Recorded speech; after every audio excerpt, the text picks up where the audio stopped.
Hi, I'm Art, and we are at University of La Verne today. I have my student audience here. This is recorded in front of a live studio audience, which is really kind of cool.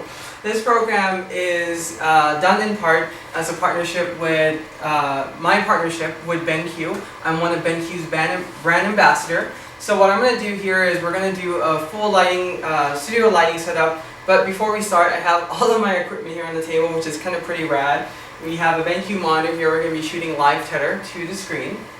I'll talk about color management. We'll talk about a lot of things. We're actually going to do a shoot with a color checker passport over here, to which what we're going to do is do a profile of the camera. We're going to use that to tether shoot throughout our whole session, which is going to be really cool. And I'll show you how to use all these equipment as we go along. Now, what we have around us here are pro photo studio equipment, and most of our students here already have taken classes at our school, so they already know how to use these lighting equipment. However, these lighting equipment are probably one of the really state-of-the-art equipment that I really love to use. So I'm going to be using that for our headshot demo today, which my model, Courtney over here, she's kind enough to sit in for me, and she's going to help be our model.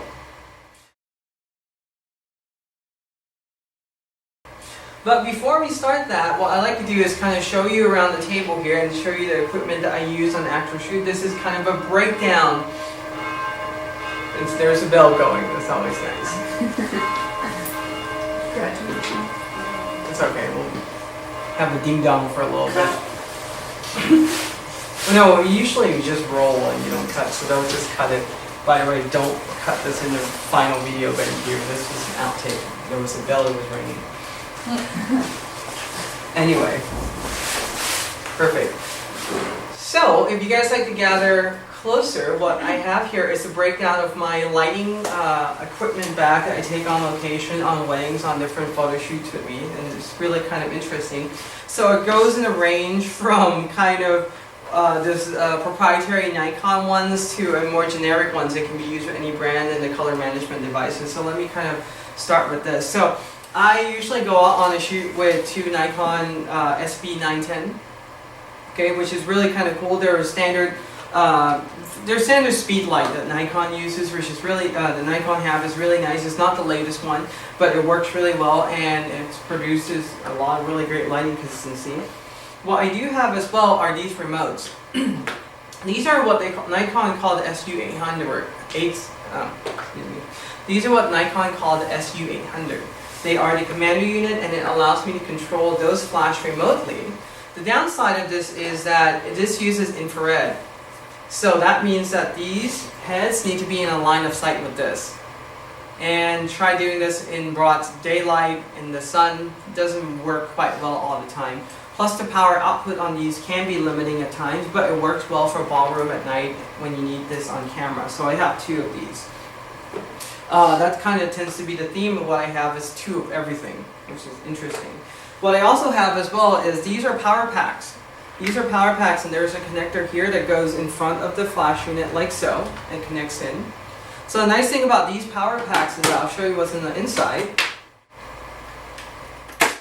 Oops. The power packs itself are powered by 8 AA batteries. I know, right? This gives you a lot of power. What it does is that it increases the recycle time for the flash, or decrease the recycle time for the flash, which means you can then fire the flash much faster, much quicker. So that's kind of a nice part about having this plug into the flash itself. So essentially what you're doing is that you're using these 8 AA cells here to power the flash itself. And then the 4 batteries inside the flash has now been relegated to really just powering the computer inside here. That's why you get a much faster recycle time when you plug in an extra pack. It comes with a belt clip, kind of nice Velcro, and so forth. Now moving over, well, before we move over, this is one of the cheapest things you can buy. It is black aluminum. It's kind of like baking aluminum, but it's really dark. It's called the cinefoil or cinefoil, however you want to call it. And I have a roll of it. If you ever want some, come see me. I'll cut a few of them. It's a 40 bucks roll. It's really expensive. You buy one roll and you use it for life because you can keep folding it in and recycling it. So I always have a few straggler strips with me because you never know when you need to shape light. Oh, so that's just the shape. Yeah, so what I do with this is when I'm shooting, like I said, please feel free to ask questions. Is do something like It's that, snoot. and this, yeah, pretty much it allows me to change it into a snoot. If I put two of them together, I can sandwich, and I can control the light directions a little bit more. So that's always kind of nice to use, to have something like this in the lighting kit. So moving forward to some more advanced lighting equipment, I have two of the Evil 200 flashpoint. Now the interesting thing about this is I have this on the raw head. You have one of these too. But you can always, well actually I'm going to close this up first in order not to, you know, be clumsy. But you can always pull this out and change it into a regular head accessories like this. You have one of these too. And or if you like, you can also do an LED, which is kind of nice. I'll demo this one. And then we'll power it on. Okay. You know, kind of like a scan thing. I'm sorry. I get sidetracked. Anyway, so that's kind of some fun stuff. But you can do this. This doesn't come with the kit, but it's really kind of neat. So I like that. And by the way, Flashpoint is an Adorama brand. However, you know, if you're looking for a more generic brand like BH sells, it's made by a company called Godox, C-O-D-O-X. You know, it's a Chinese company that makes a whole bunch of lighting equipment and works really well. These are the controller units that come to it. It uses AA batteries. The nice thing about having the Flashpoint system is that it's 200 watt seconds, so you can use it with high-speed sync to overpower daylight very easily. So if you need to do a shoot in the middle of the day, that works really well. The other thing too with this is that all these remote units and so forth, they use radio frequency to trigger the light instead of line of sight. So you don't have to have infrared and so forth. You don't have to make sure everything is line of sight. You can hide this behind something and it will fire. That's the nice thing about them. So this is kind of the standard one that comes with the kit. But what I have also done is I've gone crazy and I purchased a lot of things. So this is really nice because it allows me to see different groups immediately right away, so that's really nice too. So I can separate this into like one group A, group B, group C, and so forth, and trigger them all at the same time to control the power without having to be in the flash. So I can hide this in behind something and actually just trigger it without having to walk over to the lighting itself. Light modifiers to the flash. I'm going to just quickly show you this. These are kind of interesting. So, light umbrella mount stands and so forth. Reflector dish, it works. Dome, this is really cool. And they also have, where is it in the back, the holder? Do you see it? Is there a handle in that bag, do you see? Oh man, okay. There's another handle that makes this look like a Star Trek kit. Since Vader is done. Anyway, it's really cool and it helps, comes in handy on the photo shoot. The dome? What is that? Like, does it just diffuse it? Yeah, it diffuses the light. It's cool when you point it this way. It's terrible when you use it this way because it goes everywhere. So if you're holding it like that for a model, it works decently. I purchased this under the assumption that I was going to use it a lot more. I don't use it as much just because you lose a lot of light when you start diffusing it as much. So most of the time I either use this or this with it. So, and they do sell different kind of reflectors as well. So anyway, that's a little bit of my portable lighting kit. Another light stand mount. I always travel with a non-residue duct tape, which is nice. These act kind of like gaffer's tape. The nice thing about them is that they're a heck of a lot cheaper than gaffer's tape. A roll of this, bigger roll, obviously, I've been using this already, it's about $8 and you can get this at Home Depot. Gaffer's tape costs $30-40 per roll. So generally I use this instead. I don't really mind throwing what I don't use away. It doesn't really matter. Lastly, a quick plug to X-Rite. I am an X-Rite Coloradi as well, so I use a lot of X-Rite color solutions and so forth. And I use their color solutions to calibrate all the BenQ products as well. This is an i1 Display Pro. I have a few of these that I use, and what's really great about this, and I've used this to calibrate your laptops as well, is that it's meant for literally display for projectors, but it's actually a nice compact little device that works really well. I also have another one too, which I haven't even opened yet, but I'm going to do unboxing videos, so I'm not going to open this yet. This is the new i1 Studio, and it's very similar to the I brought this in before, the Color Monkey. Remember I was doing printer profiling? This one will do screen and also printer profiling, which is kind of interesting. So if you ever need an all-in-one device that does everything, this would be the one. And lastly, like I mentioned before, Color Checker Passport. Okay? They make different sizes too. They make larger ones and so forth you can have, but in this case they make a passport so that it's easy for you to travel along with. So this can just kind of go in your camera bag, and on the back is middle gray. So interesting stuff. But we'll be using this on our photo shoot as well. Cool. So that's our lighting kit. We're going to set up the lights to start doing Tedder shooting in a moment. And we're going to shoot in a studio environment. Normally you wouldn't have a light like this on, but we're going to keep it on anyway to provide ambience for the video. If you photograph at like 1/250th of a second, you'll be fine with overpowering the ambient light. So you don't have to really worry about that. In that case, we're going to do just that in this case. Anyhow, so what I have here is a USB 3.0. This is plugged in via an extension. If your camera is newer and it uses USB 3.0, most of the time you can't find a cord that's longer than about 6 feet or so. Or this, in this case, this is like what, 3 feet or something? A 3 feet cord, you can't find a longer one. Also the extension cord, because USB 3.0 uses like a high power thing, they don't usually make that long of extension cords, so this is pretty lucky that I have this long extension cord going. There are wireless tether options you can use as well, but anyway, this is the case. So I have this plugged into my laptop, which is also plugged into the large BenQ SW320. This is their 32-inch 4K display, and I set this up very uniquely. I set this up in vertical mode so that we can kind of see, you know, portrait in a very interesting way, because it's going to be a portrait session. Get it? Portrait, vertical. So that's why we're doing it vertical. Yes, you can laugh at that one. That's hilarious. Normally what I'll do is I'll hand this to Jamal before the shoot, or I'll have it to my assistants and so forth. And what I usually tell them to do is just hold this around the edge and do not touch the color patch. So I'm going to have you hold that around like that. So you want to have the model hold this in the same plane where you have the light on her. No, just very towards the camera. Yeah, just like that. And what you're going to do in this case, you're not going to even photograph really closely to get the model face. You're just going to zoom in and get the color checker. So let's see if this works. So you know, figure out how to turn this on. Alright. That's the first shot fired. And that should come in. Ha! Oh, not even. So that is the color checker passport shot. Anyhow, so we have the picture already captured with the color checker passport. So what we need to do now is I'm going to go into export. This is how you access the X-Rite software and do color calibration. So I'm going to zoom in a little bit here so that we can see. And I'll step back a little bit too. So we're going to go under X-Rite preset color checker passport. Now we can name this DNG profile name. It's like a raw profile name. So in this case, normally what I do is I'll put in the date. So today is 051. I'll put in the year 180512 underscore headshot. So this is our headshot session. So we're going to do that.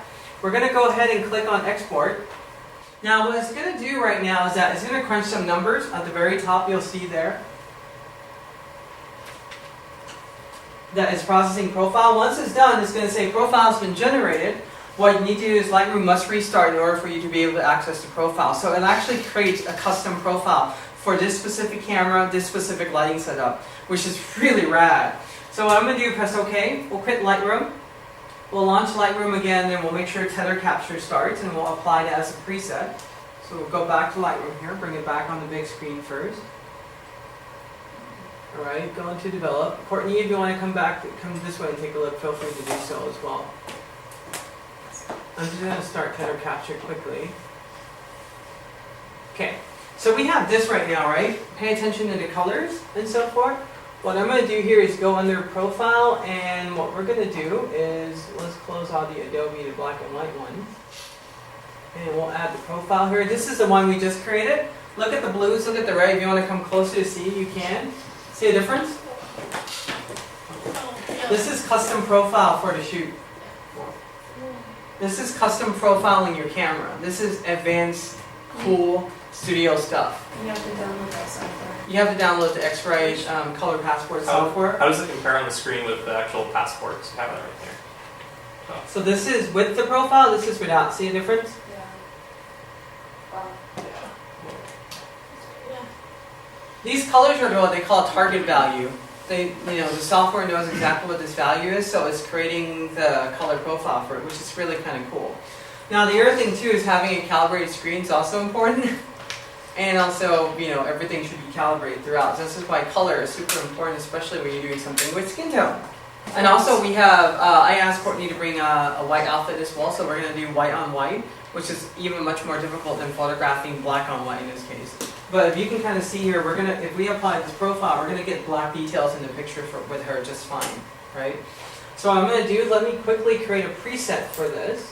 So what I'm going to do is, we talked about this before, but we're going to create a preset.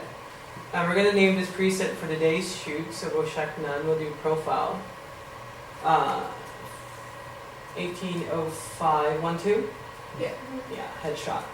So the reason why I'm creating this preset is that I want this profile to apply to every single picture we're going to bring in as we're shooting her, as we're photographing her live. Okay? So I'll create that. Alright, and the way how you would apply preset when you're shooting on tether capture is this. So we'll go and tether capture. We have that. Let me bring the tether capture toolbar over. Come on, there you go. So this is a tether capture toolbar. I don't know if can you guys see? Okay. There's this thing called develop preset. What we're gonna do is I just created one. It should be under user preset. And I zoomed in, so we're not gonna see that. 1508, it's not there. Where is it? What happened? Oh, there it is. Ha, it's coming up. Like the lever, the logos. So let me use a preset 150802 headshot. So now, let's do this. We have this set on auto advance, so it's going to bring in the pictures as we go through. Let's take a shot. I have no idea how this is going to look yet, but we'll play with the lighting. I'm going to move this way a little bit. Yank the wires. Perfect. Courtney, I'm going to have you turn this way a little bit. Turn your head back towards the camera just a touch right there. Let's try this out. Ready? Smile. 1, 2, 3. So that should bring the picture up. And then it's applying a preset right now. This is now with our profile, a custom profile we just created. It doesn't mean that the white balance and everything is going to be right on, but it's going to get us really close to where we need to be. Now what happened is, I'm going to adjust a few lighting things a little bit in this case. Let's take a look at this photo. Make sure this screen is clean. There you go. So what I like is the light coming in. I like that to be a little stronger, so I'm going to bring the power on that side up.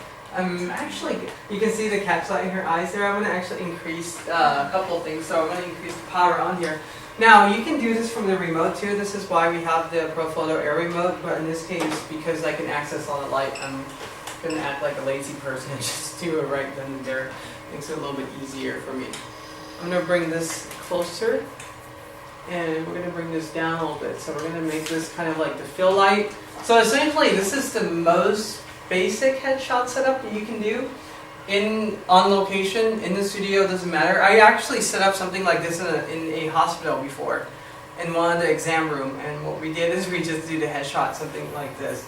So key light, fill light, and then literally like an edge light or something that comes from the back. Let's bring this up a little bit more. Courtney, I'm gonna have you sit down one more time. Keep the setting the same. We'll see how this works out. Perfect. Right there, smile. That's how that looks. So we're getting a little stronger edge light in this case. Or you turn towards the main light this way. And turn this way. And towards my camera like that. Turn a little bit more that way. Right there. Alright.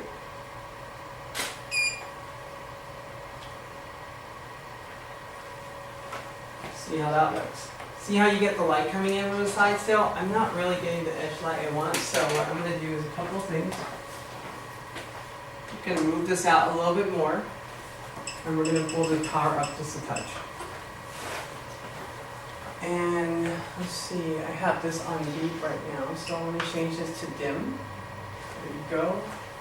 This way it doesn't keep beeping on us. So if you need to be, for example, if you're in the studio setting, you're photographing an infant and so forth, you don't want the flash to constantly be beeping. But what happened is, like in this case, I'm going to just test this and you'll see. If you want to close your eyes briefly. See how it doesn't beep? But there's a dim part that what it will do is dim and it will light up. In this case we have a light on, you don't get to see it. But we're not rapidly firing anyway. So turn towards that way a little bit more, Courtney, right there. Alright. And it doesn't beep anymore. And it keeps pressing play on my screen to take a look even though I'm shooting header. Because it doesn't go on the camera. That's much better. In fact, you know what? Let's do this. Let's be bold. Okay, we're going to shoot the models now. We're going to do a little bit tighter shot right there. Smile. Smile with your eyes. I keep pressing play and keep getting this still shot that I shot earlier. So we have made some changes to the lighting. If we take a look at the lighting that we have here, I've actually, if you zoom over there just quickly, I've actually taken the strip light out because the strip light creates too broad of a soft light, and what I really want is something really edgy this way. So this way, like if you take a look from the shot before till now, you get this really nice edge light where we're not losing detail in her hair, which is really, really awesome. So we get that nice light wrapping around her. Now we're starting to get the spill in the cheek a little bit here. So in order for me to solve that problem, what I probably would do is I'll probably turn this light or move this light back just a little bit more and angle it a little bit more like that way towards the wall. So this way it just highlights her hair. It doesn't spill into her cheek. This is something you have to kind of be concerned with portrait lighting wise. I like the soft light coming in on her. You still get a little bit of that that kind of butterfly loop. It's actually more like a loop because it's going to the side, see the shadows. And then we have like this really soft fill. Now what happened is this fill does amazing stuff. So we're going to do a couple of things here. Let's actually take this fill and we're going to bring it down low, all the way down like really low. And then we'll bring it up and we'll see the difference as we go along. It's going to change our lighting ratio. This is as low as it's going to go. So we'll see what happens. We're going to fire a few shots in sequence and successions. Smile. Let's make sure this is bright first with the hair light. Stop moving on the chair. I'm just kidding. So you can kind of see how much darker that is. Yeah. See the ratio? We're going to bring it up by 1 stop this time on the fill light. Ready?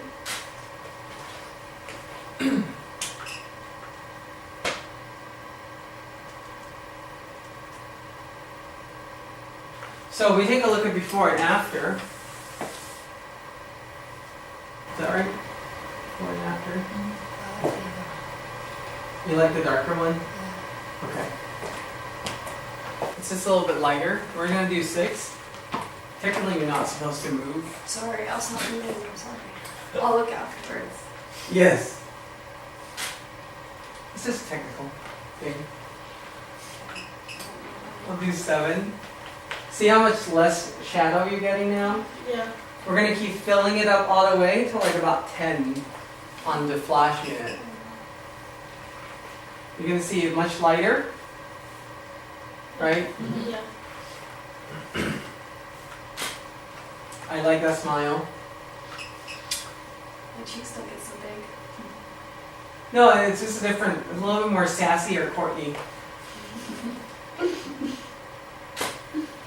That's going to literally blow this shot up to smithereens. Just watch. This is way too light. Obviously, we need to adjust the exposure too, which I didn't.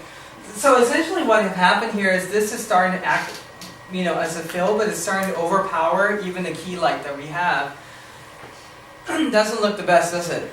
So we're going to bring this down again, and what I meant when I metered this earlier, this is meter at about 5, 6.5, so I'm actually meter at about 5, 6 right now because I made some adjustment to it. This is about a stop lower. This is about like F4 right now. And then that, I have no idea because I just set that up, but it looks good, so we're going to go with it. But normally, yes, I would meter that, and in a studio setup, you would generally go and meter things. But in this case, I like this look. So let's actually do it and interact with the model now. So yes, smile, look at the camera. We're going to do some tight close-up right now. Let's see how that looks first. But you guys see though, right? If you shoot with a camera tethered to even just a laptop, even though we don't have this screen, you see the change right away. This is a little bit moody for her. I'm gonna bring this up to like, let's do like a little bit more, like half stop up. She's usually happy. There you go. Watch. This is a good one.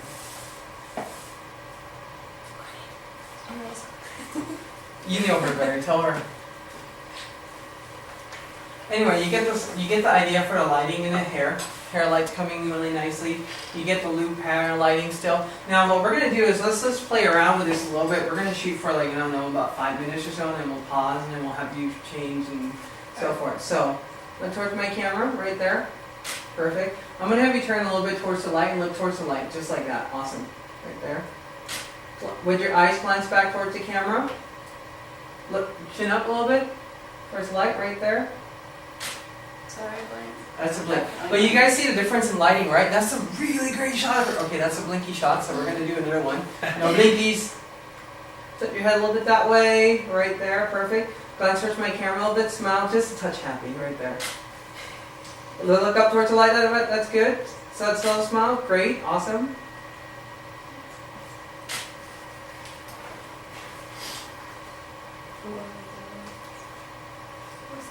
That's a cool one, isn't it? So what happened is, just because, well, that's still rendering, there you go. Stop giving me sad looks. I know. That's a good one of her. Come take a look at this one. You can move. Love that one. Yeah. Not at all. It's like those. What? It's a good thing. Yeah. Okay. So anyway, you get to see edge lighting coming in. You get to see really great key light, soft feel coming into this one. And just because you have a model sitting looking at your camera, it doesn't mean they have to be straight on like a mugshot. You can turn them different directions. In fact, what I'm going to do is, Courtney, sit down one more time. I'm going to have you turn kind of like profile for me. Just like right there. Perfect. Awesome. Let's try this one this time. Perfect. Just like that. See how that one looks. Should preview? No? Yes. That's a very different kind of a shot. It also works as well. Turn your shoulder like straight towards the wall, towards that wall for me. Let's do one more. And then stay. Oh, that's good. Hold it there. Now the other thing too is I like that. Don't move yet. We'll show you get right to all these photos in RAW. Something I don't usually give away. But think about if you're actually doing a portrait, but not shooting a portrait in a portrait. You're shooting a portrait horizontally. That's a cool shot, right? A lot of use of negative space. We'll do one more like that. Smile just a touch though. Right there. Look there. Now where this is going to be a problem is that if you take a look, we got that little hair coming in. Still a really nice shot of her though. Let's do one like this. Turn back towards the camera, Courtney, just a little bit. Chin down this time. Just kind of look down. Look down a little bit more. Right there. I'm going to have you grab the hair in the back for me and just swing it back. The back. Towards your back side. There you go. This one. Yeah. Either that or just have it just hanging down without going through over the ear. Yeah, that's good. Perfect. Just like that. Hold it there.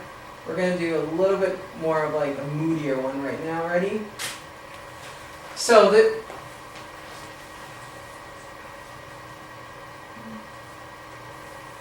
kind of pretty cool. I want to zoom in a little bit more though. Right there. Just like that. That's good. Now for this one, we're going to do that and just watch. Look down a little bit, Courtney. Eyes glance back towards the camera this time. Just look down, chin down, right there.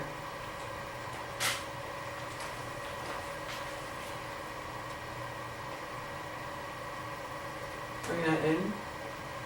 A little bit different look. A lot moodier light to go with it, right? So you can move the light, but you can also just change the power on the light and create different looks with the photo. So we have our model change into a cap and gown. Cap and gowns are hard to photograph because this is going to create a shadow of the yin yang on her. That means shadow on her face entirely. The other thing too, if you notice the way how I have her sit down, notice how you see, if you look from the front, you can see a light for her nose, right? Because I brought this down a lot, or I pulled the key light away. So you always want her to kind of turn a little more that way too when you're shooting this. And I'm also going to change this angle a little bit so that you don't get that much light spilling on her. Normally you can put a gobo reflector or a gobo or something. I'm not going to do that in this case. We'll just figure out how to work around the model. Now something I'm going to try out too that's different here is that we have a softbox. And normally we think of softbox as these things, that diffusion panel material that goes on top of these nylons that goes in front. In fact, what I'm using it right now is I'm pulling this out entirely. We're not even going to do half of that. Essentially, inside the softbox itself, this was a question that was asked earlier. Is there always the diffusion material inside here? And the answer is yes. And the reason why is because if you don't, you'll get a hot spot in here and everything else is going to turn darker.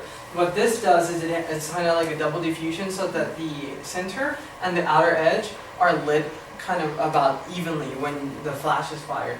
But this is going to give us a very different lighting than what we have there on the screen. What this is going to do is you have this immediate diffusion, but you're also going to get the specular that's bouncing around. See the silver on the inside? That's going to kind of be really neat actually, much different than what we had a moment ago. So let's try this out. Normally we should do the metering, and I might do the metering here. Put it on her. You can see on her now clearly, look towards the camera a little bit. You can see the lighting pattern even clearer than before, right? Because it's not as diffuse anymore. Now it's still a soft light, yeah? Because we're putting this really close to her, right? I am going to do one test, and I'm going to have you close your eyes. So we're going to point it towards this, and it helps if I turn these on. Oh, that's F11, that's way too high. The other thing too is that the reason why we have to test this because when you take that screen out, this is going to go up by a lot. I'm actually pulling this down one. Let's do this 2 stop down. This is 4.1 now. And again, I'm just controlling this from the remote, the air remote, which is really kind of cool. I don't have to be here climbing to my lights. Awesome. Alright, 5.63, I like that. Let's try this one out. This is low power all the way. This one, let's see what this one is at right now. 5.63, let's see what this one is at. 5.61, we're going to bring that down by the stop also, and I'm going to adjust this light just a little bit more. Like right there. I'll bring that one down all the way entirely. We'll see how this one looks. And just for kicks and giggles, we'll do one more, and I'm going to do this. This is F8, so that's a little high. In fact, I'm going to actually change here. So, group C. That's nice. Just brought energy down by 1 stop. Awesome! Okay. Let's fire this thing. Alright, we're creating an edgy graduation portrait gown shot. Let's take a look. This is really moody. I don't like that at all. It's very specular, right? I'm going to actually bring up the fill light a lot more. Also, the other thing too is that when you're doing a graduation portrait, something to think about is the tassel. Yeah, is it crooked and stuff? May I? Yes. Yes. So you want, yeah, if I can get this to work right. You want the 2000, the year to kind of show, not show on the side and so forth. Well, let's see if that works. There we go, let's look right there, 2018 showing, that's good. Over here, not on the side, like down at the bottom. So that is a little bit soft for lighting. Okay.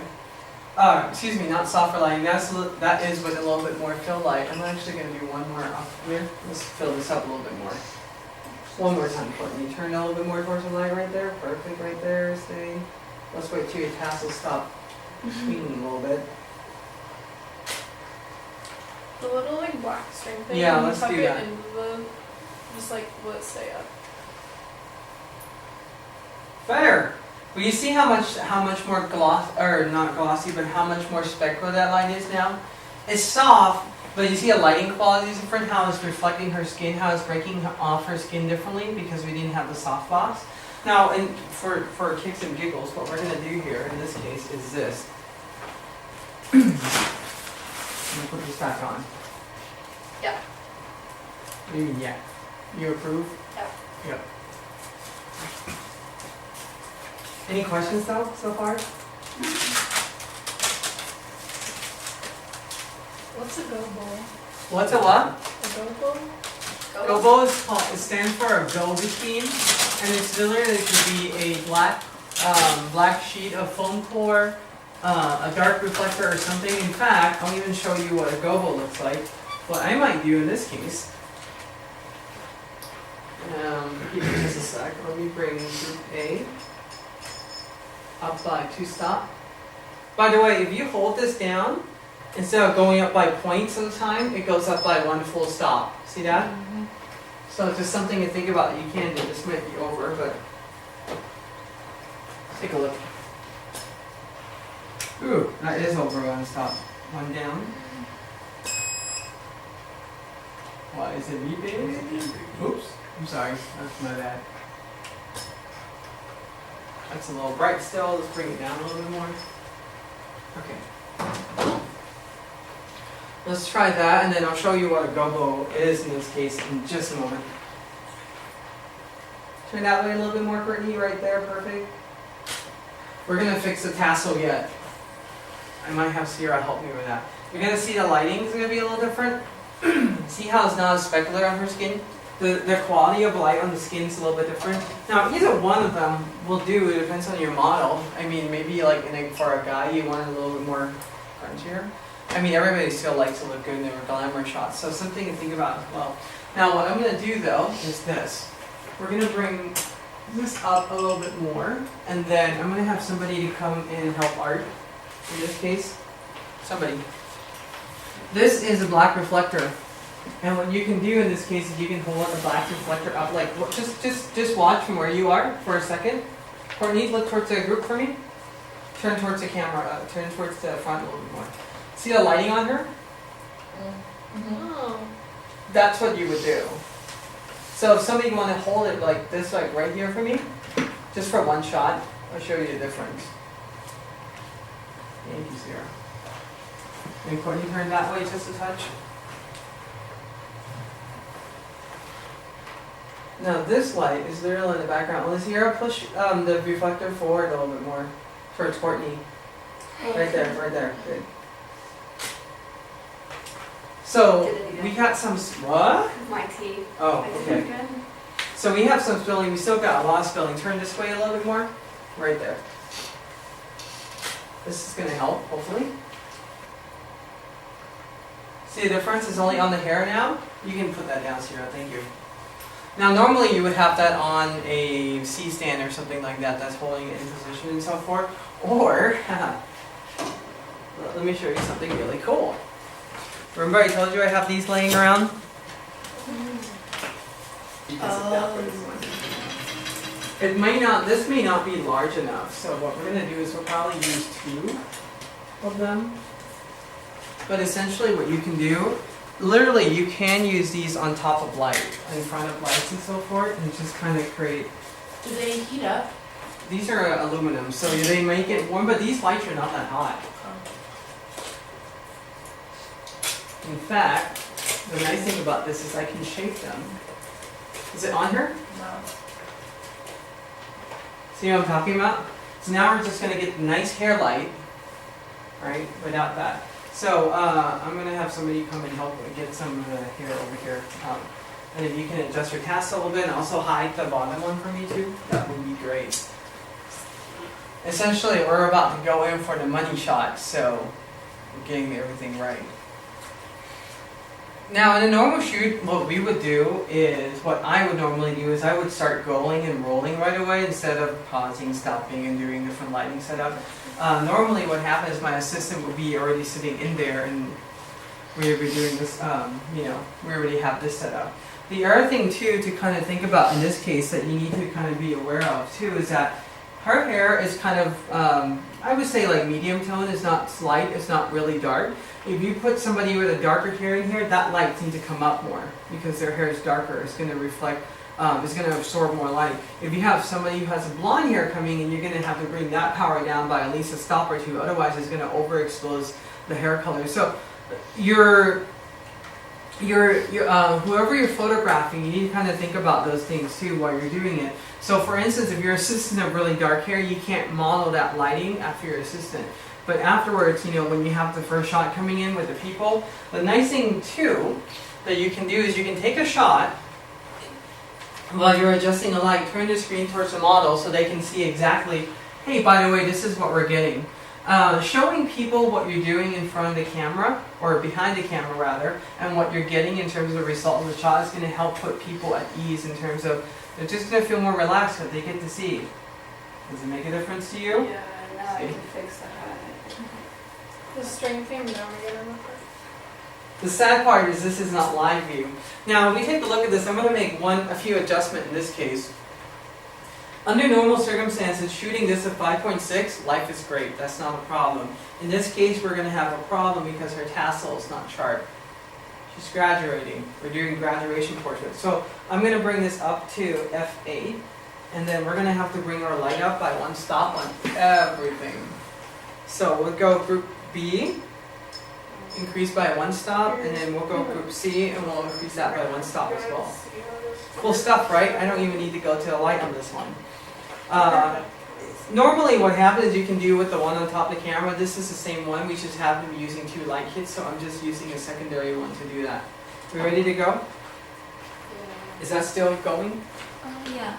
Okay. Alright! Oh yeah. Let's see if we can get the 2018 sharp. Okay. Let's wait, see if it comes in. 2018 sharp. Her eyes are sharp, colors coming in. We're starting to get some shift in color, shift in lighting a little bit. So what I'm going to do is I'm going to bring this up.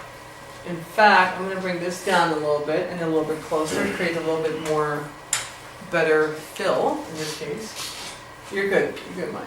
Is it better with the location of it? Yeah. Right. This is normal. You can do this too. Just don't poke your eyes out. At least try not to.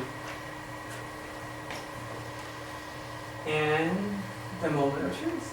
This is a lot softer light, a little much. I'm going to pull it down by a little bit. But that's a good shot though. Ready? Nice thing, illuminate. Turn this way just a touch more. Right there. Perfect. Hold it there. Sierra, could you adjust the 2018 and bring it up front for me, please? Just a little bit. Okay, that's a little bit down. We're going to come in between. Right there. I blinked. Did you? Did I? Nope. That's a good one of her. Let's play with different variety for look this time because I think we got the lighting down where we need to be. I like the light coming in the side. In fact, group C, I'm going to bring it up just a little bit more. Okay, perfect. Master, we're firing on all groups. Ready?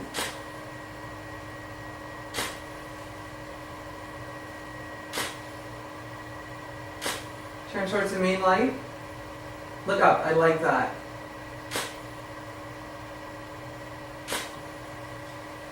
Now normally they might beep, they may not beep. I like that one. That's a good one. I like that one, but I want to see more of her tassel, so we're gonna figure out how we're gonna get that one right. Okay, let's do a full body shot. This is not unusual what I'm doing right now.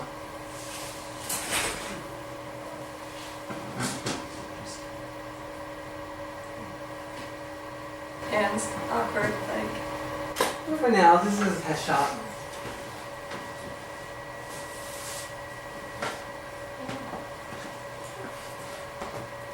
Courtney, take one step up front. And I'm going to have you turn towards the key light a little more. Right there, that's good. Perfect. Awesome. Put your weight on one feet. There you go. Perfect. You can have the hands on the side if you like. Hands on the side is perfectly fine. The other thing too, when you tell your mom to put their weight on one feet, that's called contraposta. It's actually the way how the Greeks been doing posing and everything for the longest time. It's pretty much counterweighting yourself, which is kind of very interesting. All right, let's do this. Let's see if this works. We're gonna shoot really tight here. Oh, and we almost blew the studio up. Not that one. Bright? Too bright. We're Does gonna her hair bring- look okay? Huh? Does her hair look okay from that? Yeah. I think so. We're gonna bring those two down a little bit, and then we're gonna bring the key down by. All right, let's try one more time. Yeah, that's good. Turn that way a little more, Courtney. Right there, perfect. That's good.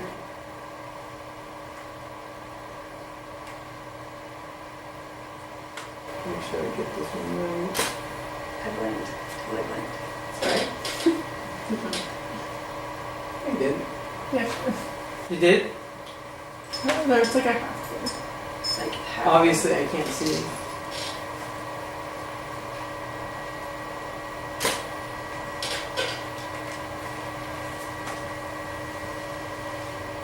Blink again. No, but I think maybe like hand on the hip or something. There you go. I'm just focusing on the lighting right now, so I'm not really doing a lot of posing for you just yet. Okay? Alright. Turn towards the key light just a touch more right there, perfect.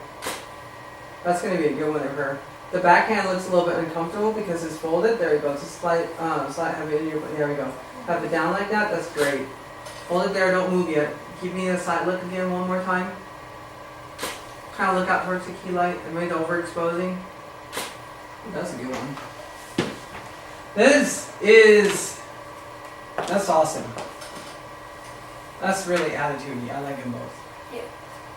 So this is white on white. How do you shoot white on a white background and still retain the detail and not blow things to smithereens?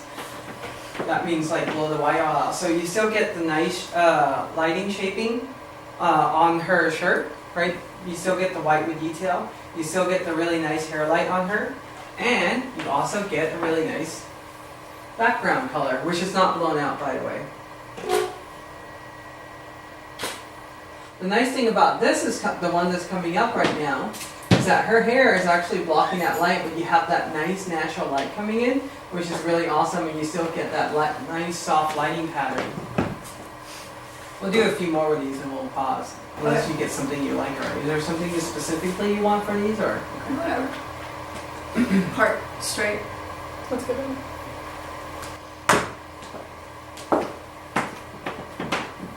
Step one step up front, right there. Perfect. Ooh. Hold it there. Oh, just a sec. Spencer's calling me. No, actually, it's somebody else. Oh, I could have sworn it said Yeah, Spencer. it's okay. No, it doesn't say Spencer. This is when we're going to get light spilling on the nose, just you watch. Yep, turn that way more. Right there. Oh, that's good. Hold it there. One more. Chin up. Look towards the light.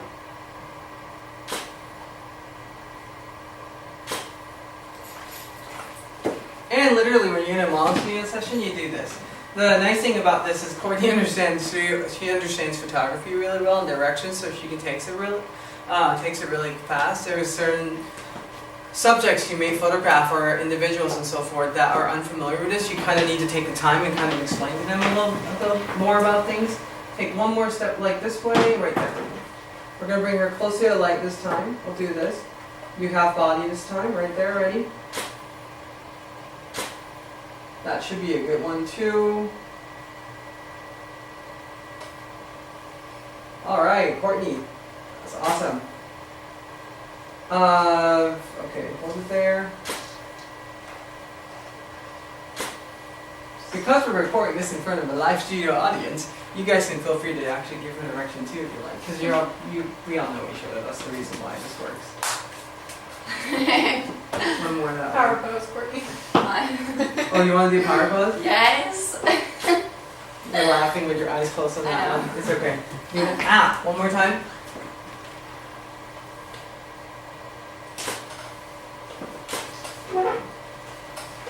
a good one though, the laughing one. Yeah, it's court.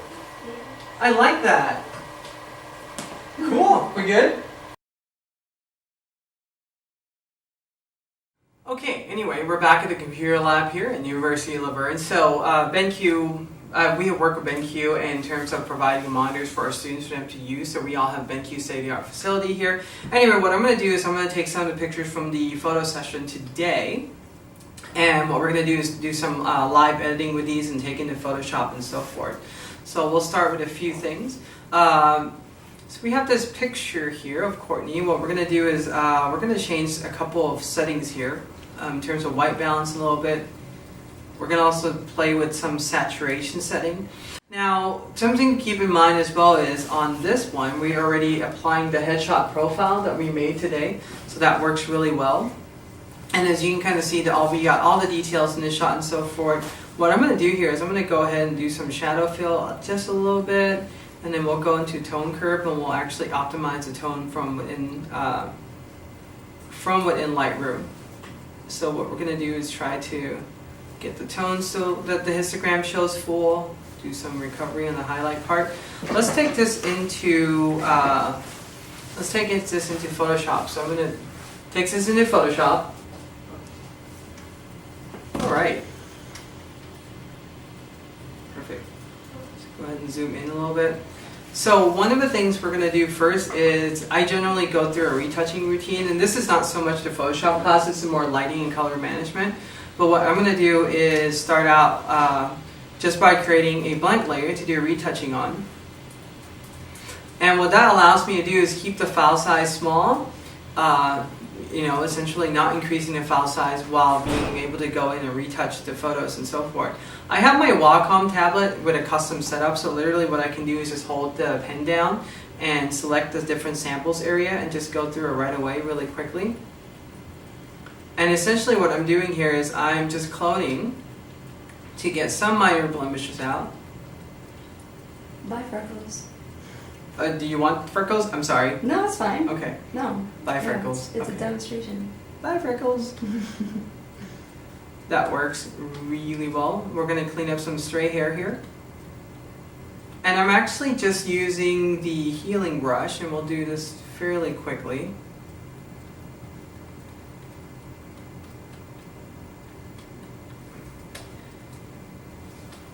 So normally what you want to do also is come around to the neck area. We'll probably speed this by 10 times. But anyway, we'll do that. It's not bad at all. Get that. Perfect. Awesome. So let's do some retouching healing over here a little bit. We'll change some of those. All right, perfect. Anything else you see, Courtney? Oh, right. Yeah, top hairs. Maybe clean my eyebrows. Yes. How would you like your eyebrows cleaned?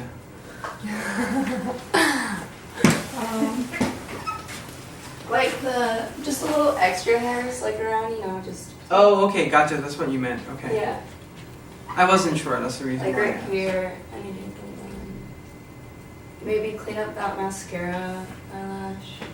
Okay, not a problem. So what happened is there's some skin texture here. I'm going to clone in some skin texture. Makes it match. All right, we're going to do that. It's like so satisfying to watch. What? The retouching part? Yeah, I don't know why. It's fine. We'll actually take that big strand hair out. Right there. And then there is like that strand. Let's see what we can do with that.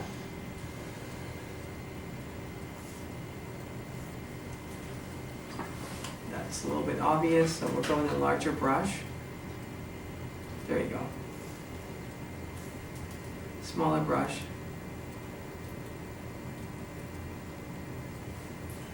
Perfect. Ha! Less distracting now. There's more that can be done, but we're not going to do it. Alright, we'll do this a little bit more.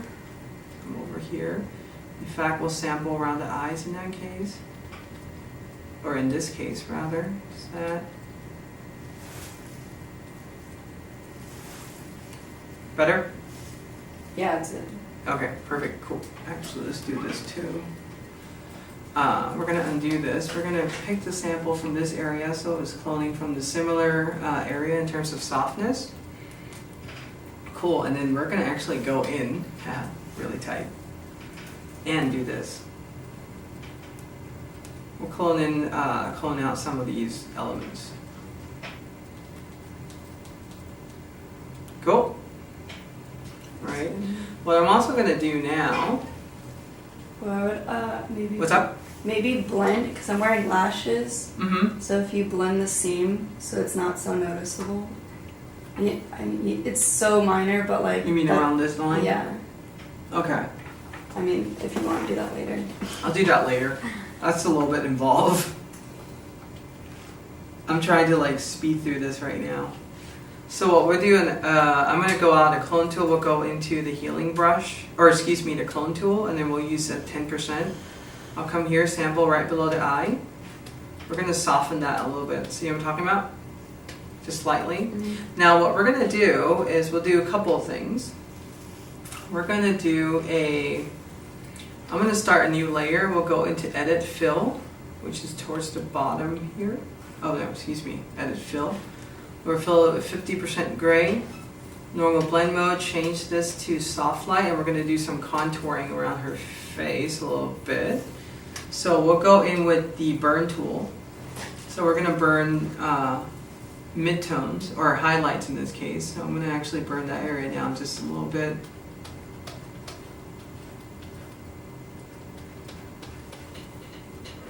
This is like super subtle change. You won't see this as much, but when I show you the after, you'll see this. So this is burn. We're going to dodge around her cheek this time. Kind of around, this is more, man, we'll do mid-tone dodging. So, oops, that's a little too much actually, 20%, that's 50%. Let's do this at 10%. So this is kind of the result. See how much more pop that is? This is contouring. So essentially you pick out the tones and you make her face pop more by shaping the face with lighting and by light and dark. That's what we're doing in this case by doing the contour. Okay. So what you want to do is kind of have the cheek lighter and the area around the face a little bit darker. And essentially what we have done here, if you take a look at the layer itself, it looks like that. If you have somebody as a mark shot, it looks like an orange, and it looks like you're putting a face on an orange. It's kind of really cool. But anyway, we'll go back to soft light. Let's see what else can we do here. So what I'm also going to do is I am going to start a new layer as well. We'll go and edit fill again, and we'll go and edit fill again, and we'll do that. And then what we'll do here is we'll go into soft light just one more time. What I'm going to do in this case is I'm going to lighten the eyes on the side opposite the key light. See that? It's almost like opposite in this case, but this is going to work. So what I'm going to do is go dodge. This is going to be mid-tone, about 10%.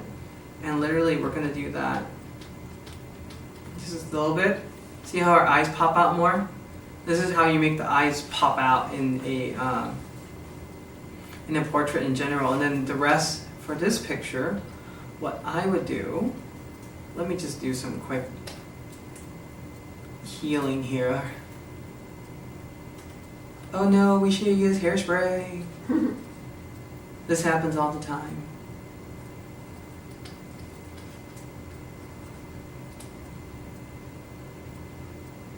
It shows up more, especially when you do this on white. Anyway, you get the idea. Anything else you'd like to see done with this portrait? Courtney? Mm-hmm. This is starting to look weird. Weird. Hairs are such a pain. Hair are a pain. Also, I'm doing it with a really soft brush, so not the brightest idea that I have today. Anyway. Any other thoughts for those of you that are still here with me? Anything else you would like to say? When you're doing the retouching on the other layer, why do you always fill it with gray? Filling with gray. The reason why I do it with gray is because, for instance, I'll show you this. I want to do these part.